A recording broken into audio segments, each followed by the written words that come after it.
Assalamualaikum warahmatullahi wabarakatuh. Selamat pagi anak-anakku sekalian. Semoga sehat walafiat. Alhamdulillah hari ini kita kembali belajar PAI dengan Pak Alvin di hari Senin.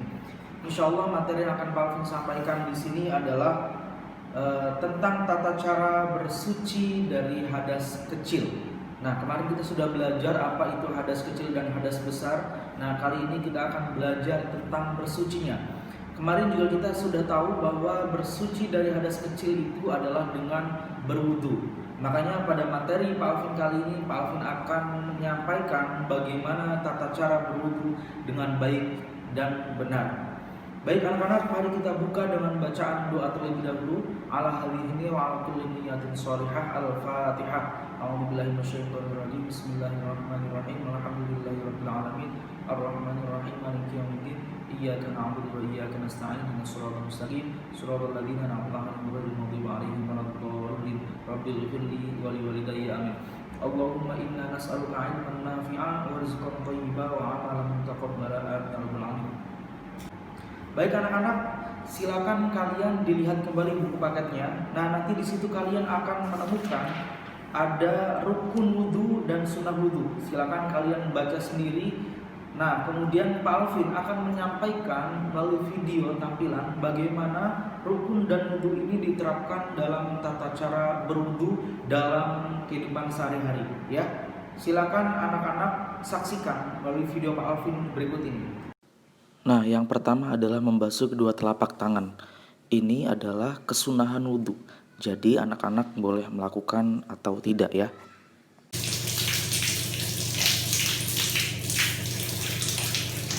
Yang kedua adalah berkumur-kumur. Nah, ini biasa yang Pak Alvin lakukan. Walaupun ini adalah sunnah juga, masih dalam kesunahan berwudhu. Walaupun masih dalam kesunahan, tetapi ini baik untuk dilakukan karena untuk membersihkan sisa-sisa makanan yang mungkin masih ada di dalam mulut kita.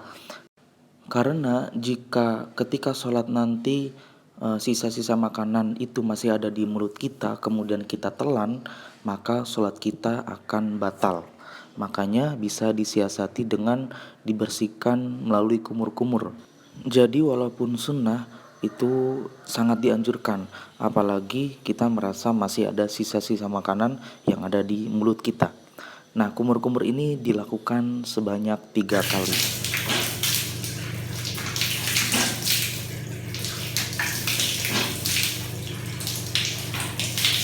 Nah, selanjutnya adalah membasuh muka. Ingat ya, membasuh bukan mengusap. Kalau membasuh berarti harus dikucurkan air. Kalau mengusap bisa diusapkan saja. Nah, membasuh muka ini adalah rukun pertama dalam berwudu. Maksud rukun adalah hal yang wajib dilakukan ketika berwudu. Jadi ketika kita tidak membasuh muka berarti wudunya tidak sah. Nah, karena muka ini adalah rukun wudu, maka niat yang harus dilakukan adalah ketika membasuh muka. Jadi niatnya ketika berwudu tempatnya ada di basuhan muka yang pertama. Maka niat kalau dilakukan ketika membasuh kedua telapak tangan atau sebelum berwudu itu berarti kita belum niat. Nah, karena niat itu adalah bersamaan dengan pekerjaannya.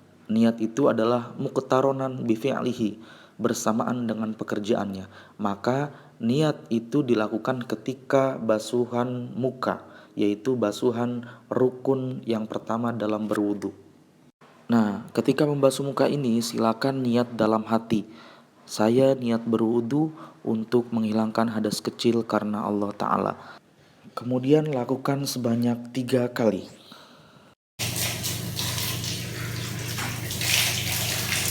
Nah, membasuh muka artinya membasuh muka seluruhnya. Jadi kalau kita batasi ketika kita membasuh muka, bagian atasnya itu sampai tumbuhnya rambut kepala. Kemudian kalau bagian samping sampai perbatasan antara muka dan kuping ya, sampai ke bawah. Kemudian bagian bawah muka yang harus dibasuh adalah perbatasan antara rahang dalam dengan kulit leher. Nah, itu kalian bisa melihat di video Pak Alvin ketika Pak Alvin membasuh muka dengan mengusahakan jempolnya sampai tersentuh di bagian bawah.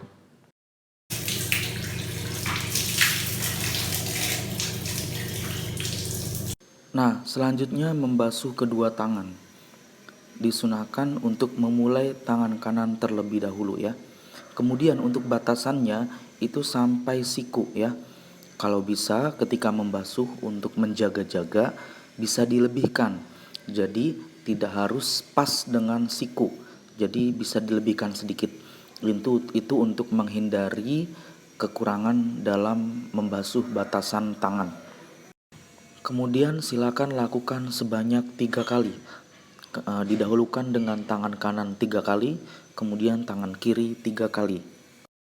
Ingat ya, jangan sampai sedikit pun kulit tangan yang terlewat dari air basuhan. Jadi harus benar-benar teliti dan memastikan kalau semua tangan sampai siku itu terbasuh semua, tidak ada yang terlewat sedikit pun. Termasuk sela-sela jari.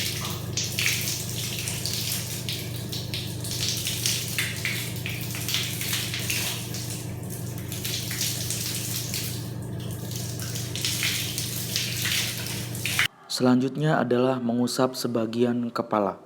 Nah, ini termasuk dalam rukun wudhu. Nah, untuk kepala ini boleh diusap ya, tidak dibasuh. Jadi, bahasa dalam Al-Quran itu adalah mashu, bukan ghuslu. Maksudnya adalah mengusap, bukan membasuh. Nah, kemudian lakukan sebanyak 3 kali.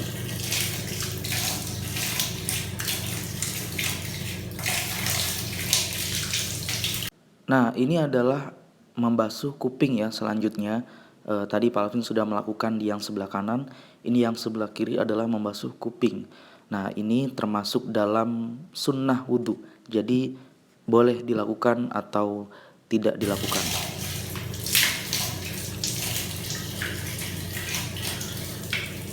Nah, selanjutnya adalah membasuh kedua kaki.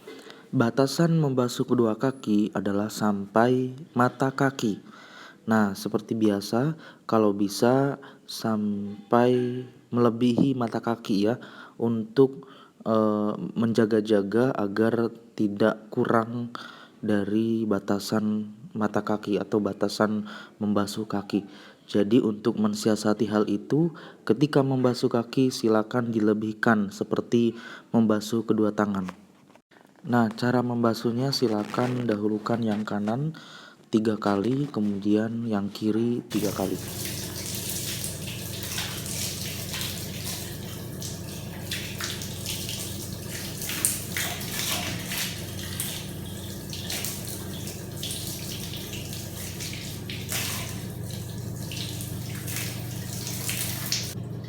Nah, selanjutnya bisa ditutup dengan berdoa setelah berwudu. Nah, jangan lupa rangkaian wudhu tadi harus berurutan ya, harus tertib karena rangkaian yang berurutan itu adalah termasuk rukun wudhu. Jadi kalau tidak berurutan dalam melakukan rangkaian wudhu, maka wudhunya tidak akan sah. Nah, itulah rangkaian wudhu yang dapat Pak Alvin sampaikan.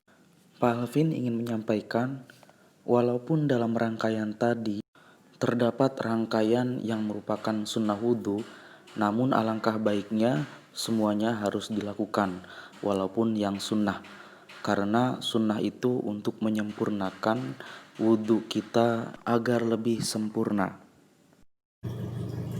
Nah, itu anak-anak sudah melihat ya bagaimana tata cara berwudu dengan baik dan benar. Ya, walaupun benar-benar harus detil, tapi memang itu adalah aturannya. Itu adalah wudhu kita agar menjadi sempurna sehingga sholat kita menjadi sah dan sempurna. Ya, kalian silakan menambahkan sendiri doa setelah berwudunya. Ini teksnya ada di buku paket kalian. Kita bisa baca asyhadu an la ilaha illallah wahdahu la syarikalah wa asyhadu anna muhammadan abduhu wa rasuluh. Allahumma ja'alni minat tawwabina wa ja'alni minal mutatahhirin. Nah, itu dibaca setelah berwudu. Mungkin itu yang dapat Pak Alvin sampaikan untuk materi kali ini. kalian semoga bisa mendapatkan manfaatnya dan bisa dipraktikkan dalam kehidupan sehari-hari. Demikian dari Pak Alvin, tetap semangat dalam belajar untuk meraih masa depan. Wassalamualaikum warahmatullahi wabarakatuh.